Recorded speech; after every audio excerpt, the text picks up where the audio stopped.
2.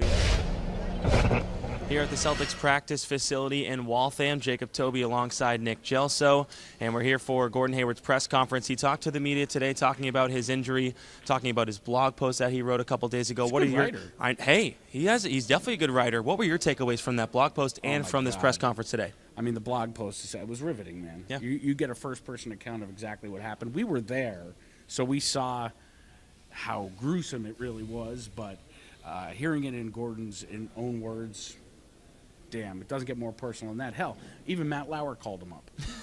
Yeah, they had him on, the Today Show with Matt Lauer, which is a big news. Yeah, a great segment. If you haven't seen it yet, go watch that. But my one takeaway, I think, was that he's going to have a support system here for him all the time. His 2 baby girls are going to be everything to him. His wife, Robin, as well, at home. He's going to have a great support system, and all the Celtics fans pouring love for him since day one. He's talked about getting tweets, text messages, all that stuff. Jacob, one thing I've noticed in his letter to leave Utah and in his letter to really his fans with the injury, recounting the injury, is that Gordon is a really thoughtful guy. That blog post was so long because it read like credits. Everybody he was thanking for this in his recovery process, and the Celtics obviously were a big part of that. Gordon today at the press conference said he will be assisting the Celtics with film and various other ways of, so I particularly asked him about speaking with the young guys. Maybe even being on the bench that you asked. Great question he asked, man. Yeah, so, I know fans would like to see him on the bench, and I clearly, he said when he's cleared to do that, he'll be there.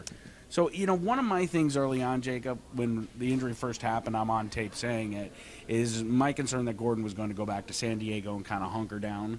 Doesn't sound like it. No, the fact that he's staying here in Boston means he's adjusting, he's acclimating, and he's getting to know his teammates better and getting ready. I mean, could you believe it? We're 3 weeks into the regular season. We're already talking about next season.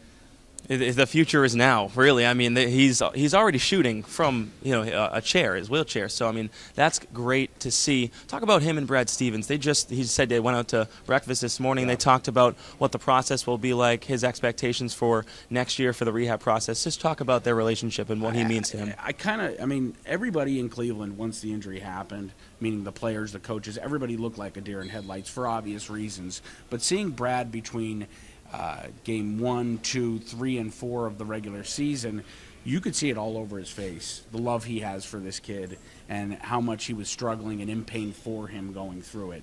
So that closeness is definitely there. Gordon talked about how 20 of his teammates wanted to help him get on the plane and the stretcher out of Cleveland, and Brad Stevens was the guy who was there for him, one of 4 people.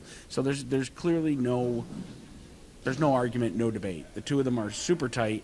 And honestly, I mean, with Gordon being able to work with Brad, I mean, he may be a coach in the making here. This may work out in so many positive ways. One more comment before we throw it back to you.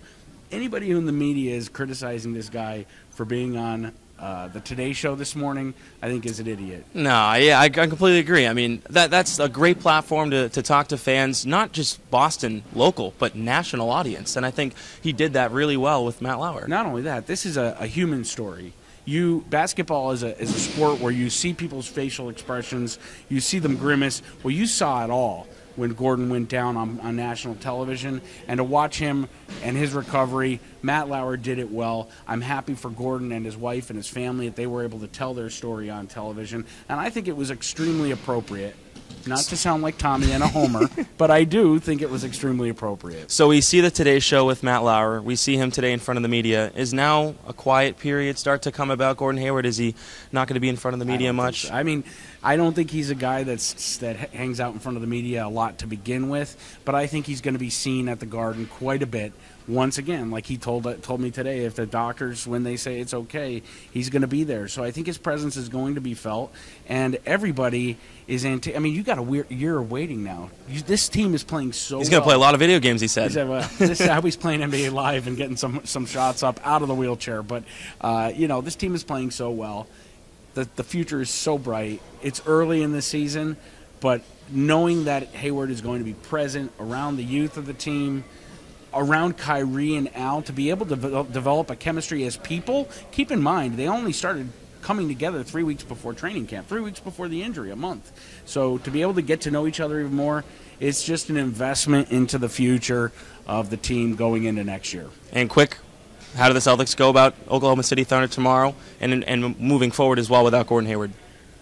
Well, the true test, right? I mean, where you have a lot of questions here. Where does Kyrie start defending? Are they going to put him right on Westbrook? I say so. Maybe they'll bring in Marcus Smart in a relief effort, get him guarding up Westbrook. They're going to have to switch it up. The Celtics, their defense has been phenomenal. They've got to continue to lock it down and show that they are not a contending team in the East, but the way Cleveland is playing, the team in the East. Hey, the East is wide open right now. Tomorrow's a big test. The Celtics are at the top right now. For Nick Gelso, I'm Jacob Tobia. Make sure to check out CLNS Media Network on Twitter, YouTube, Facebook, all that good stuff as we're here in Waltham at the Celtics practice facility.